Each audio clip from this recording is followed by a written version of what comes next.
So we're going to look at randomness and probability. Game developers use probability to add a little uncertainty to the behaviors of AI characters, as well as to the wider game world. Randomness makes our artificial intelligence system seem less predictable and provide a more exciting, challenging, and fair experience. Alright, so let's say in this game, I'm going to press play here. We have a character and she kind of creeps back and forth. Right? And we'll build out like another walking dynamic. So right now I'm going to go ahead and go to Game Object, 3D Object, or actually let's go into Tools, Pro Builder window. And what I'll have is a character here. And I'm going to go ahead and hit New Shape. Now this character is just going to be a generic character. Now I'm going to go ahead and turn on, add a box collider to this. And I'm going to make that is trigger. Now when my character walks into this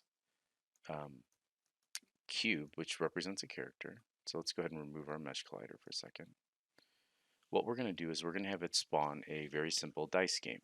So this is maybe another character that our player can interact with on her path throughout the world. Okay, so here's my character walking around.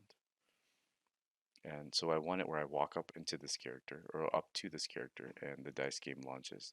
Actually, let's go ahead and undo that mesh collider removal. And what I'm going to do is just extend out my cube this way. And so when we walk into this trigger, it'll launch. Okay? So on my player controller now, I'm going to go ahead and open up player 2.5 controller here. Actually, what we can do is, let's just do this with a whole new script because I only want this player controller to run on that. So with this cube selected, I'm going to add a new component and I'm going to call this dice. This is going to be our dice game. And I'm going to create and add this. And let's go ahead and fire this up.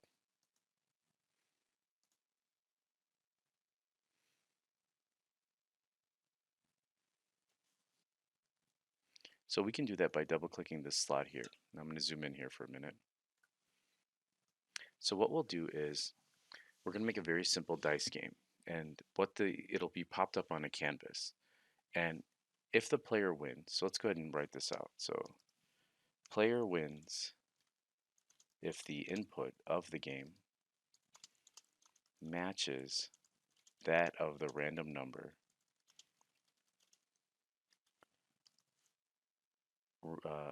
generated.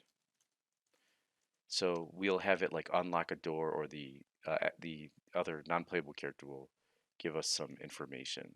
We'll have some sort of win scenarios, like if you guess 5 and they get 5, it'll pop something up. So let's go ahead and make a input value just to populate our UI. So I'm going to go public string input value, and we'll make that equal to 1.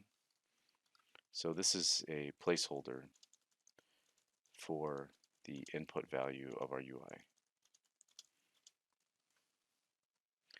All right, and then we need a, let's go ahead and make sure that this is a character string. I'm going to duplicate this. I'm going to change string to text. And this is going to be our output field. It's supposed to be capital T.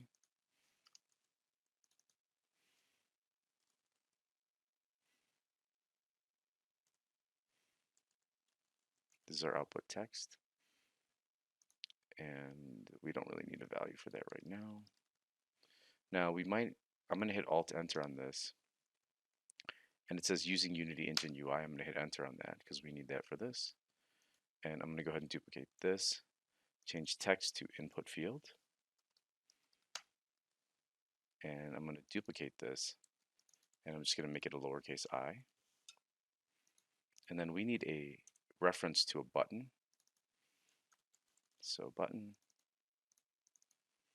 and lowercase b. Because when we click this button, we want to submit our answer. All right, and let's go ahead and make a method called throw dice. So normal dice is just from 1 to 6.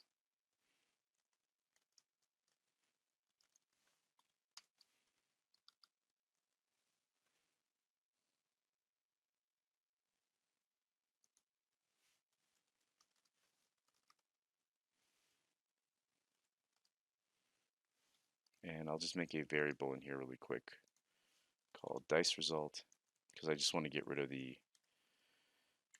our red line here and just return dice result for now.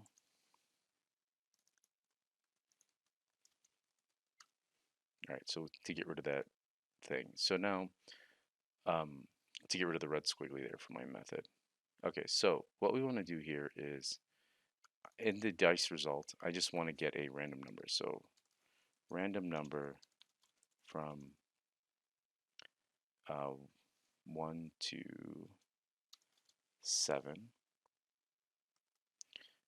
So the reason for this is because we're sort of looking at this as a kind of like an index between two big numbers. So you'll see what I mean by that. So random.range, and random.range takes in two values. So here's 1, comma 7. Let's save that. And then we can log this. So debug.log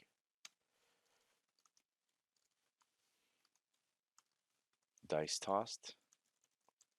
So let's save that.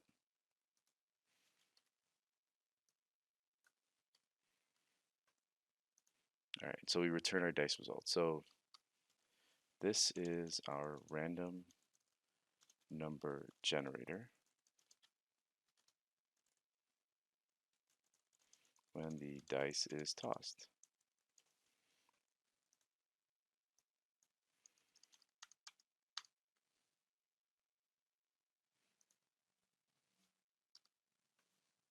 All right, so let's go ahead and write a code to process our game. So we're going to do void process game.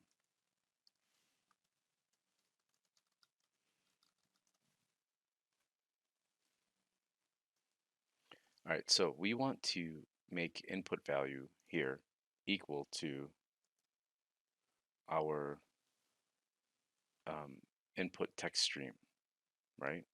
So our input field dot text. So here's our input value, which is this string up here, and we want to make it equal to the input that's being brought in by the user.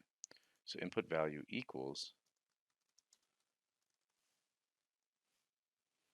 input value, or I'm sorry, input field dot text. So any text that's going to be entered is going to be stored in this input value. So text entered by user will be saved in input value.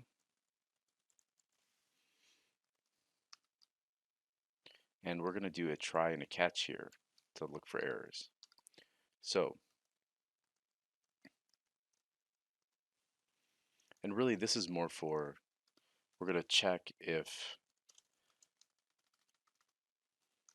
the user enters anything other than a number. All right, so let's do this really quick. So int input integer. And then what we want to do is parse that answer so that it's an integer.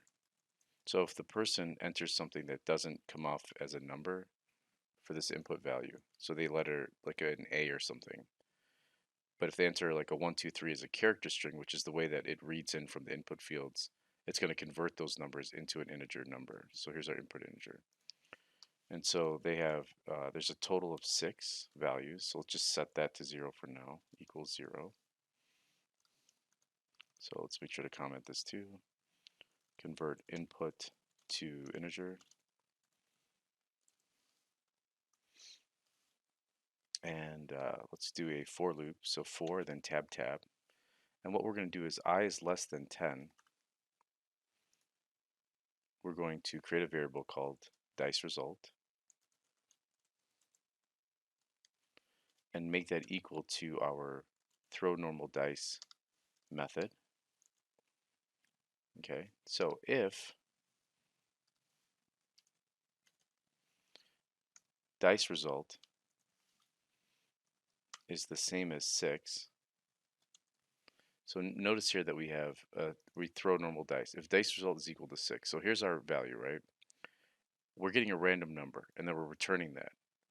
So if our dice result is equal to 6, right? That's the number that's in that.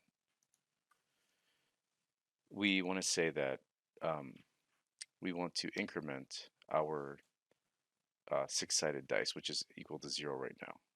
So where's that at? So here's our total 6 is equal to 0. I'm going to increment that here. And then let's go ahead and do another one. If dice result is the same as our input integer, we won the game. So we can do output text dot text equals dice result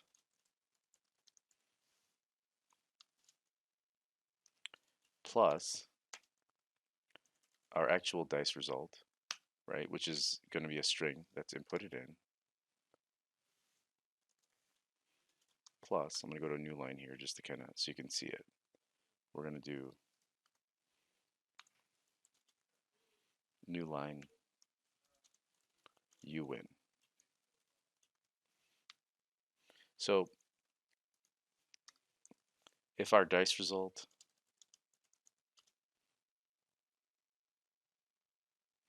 is the same as the input integer, let's make sure that's in there too.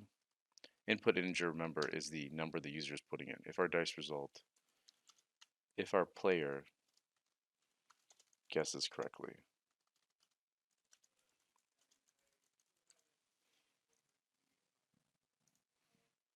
that looks good. What am I missing here? Why am I getting an error there? Oh, we don't have our catch yet, so let's throw that in too. There we go. So, all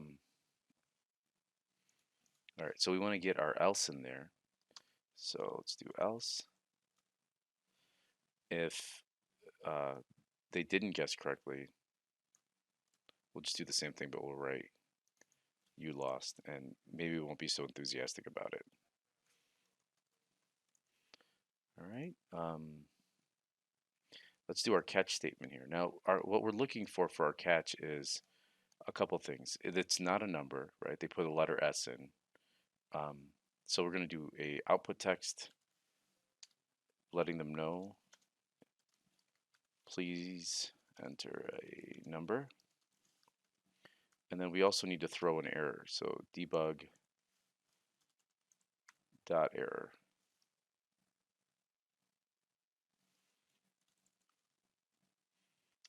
And then same thing.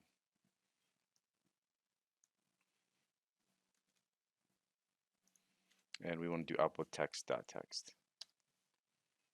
That looks good. Kind of all kinds of problems today. There we go. And it looks pretty good.